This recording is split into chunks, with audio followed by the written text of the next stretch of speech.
Welcome to Shriji food. હું છું Manisha Thakkar.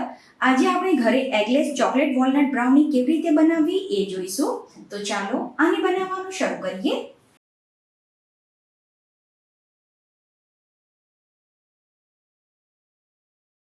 Brownie બનાવવા માટે સૌથી પહેલા આપણે માઇક્રોવેવ સેફ બાઉલમાં 250 ગ્રામ ચોકલેટ અને 50 ગ્રામ બટરને 20 થી 30 સેકન્ડ માટે મેલ્ટ કરી દેવાનું છે.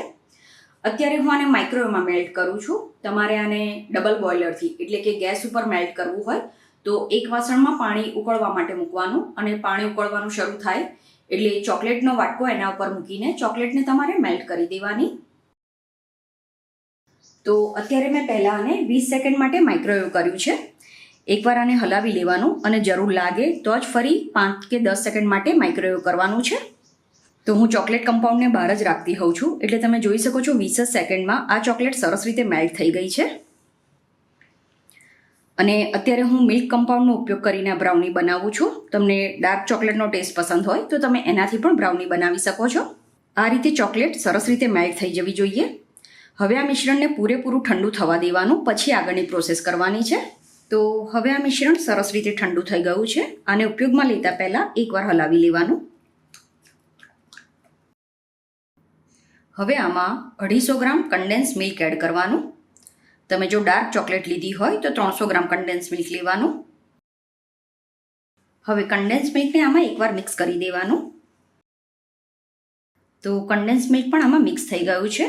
હવે આમાં 100 ગ્રામ મેદો, 2.5 ચમચી કોકો પાવડર અને 1/2 ચમચી બેકિંગ પાવડર એડ કરીને આને ચાળી લેવાનું. ફરીથી આને મિક્સ કરી દેવાનું. પછી આની કન્સિસ્ટન્સી સેટ કરવા માટે 2 થી 3 ચમચી જેટલું દૂધ ઉમેરવાનું છે. તો મેં 3 ચમચી દૂધ લીધું છે પણ બધું એક સાથે નથી ઉમેરવાનું. પછી બ્રાઉનીનો એકદમ સરસ ડાર્ક કલર આવે એના માટે 2 થી 3 ટીપા ચોકલેટ કલર એડ કરવાનો. ઓપ્શનલ છે, જો ના ઉમેરવું હોય તો સ્કીપ કરી શકાય. અને જો ડાર્ક ચોકલેટ યુઝ કરી હોય તો ચોકલેટ કલર એડ કરવાની જરૂર નથી પડતી. સાથે જ થોડા અખરોટના ટુકડા એડ કરી દેવાના. ફરીથી આને સરસ રીતે મિક્સ કરી દેવાનું છે. બાકીનું 1 ચમચી દૂધ પણ ઉમેરી દીધું છે. અને દૂધ તમારે રૂમ ટેમ્પરેચરનું જ યુઝ કરવાનું.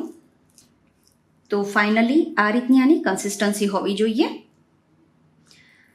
પછી આપણે આને એક બેકિંગ ટ્રેમાં લઈ લેવાનું છે.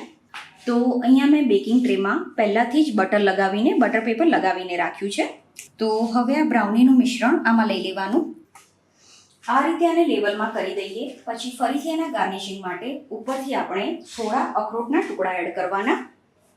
બ્રાઉનીને આપણે પ્રીહીટ કરેલા ઓવનમાં 180 ડિગ્રી ઉપર 30 થી 35 મિનિટ માટે બેક કરવાની છે. આ બ્રાઉનીને મેં ટોટલ 35 મિનિટ માટે બેક કરી છે. બ્રાઉનીને તમારે 30 મિનિટ પછી ચેક કરી લેવાની. જરૂર લાગે તો ફરીથી 5 થી 10 મિનિટ માટે એને બેક કરવાની છે. તો આ બ્રાઉનીને 1 કલાક માટે રહેવા દેવાની અને પછી કટ કરવાની છે. તો ફ્રેન્ડ્સ, હવે આ સરસ મજાની એગલેસ ચોકલેટ વોલનટ બ્રાઉની બનીને તૈયાર છે. આ બ્રાઉની 3 થી 4 દિવસ સુધી સારી રહેતી હોય છે.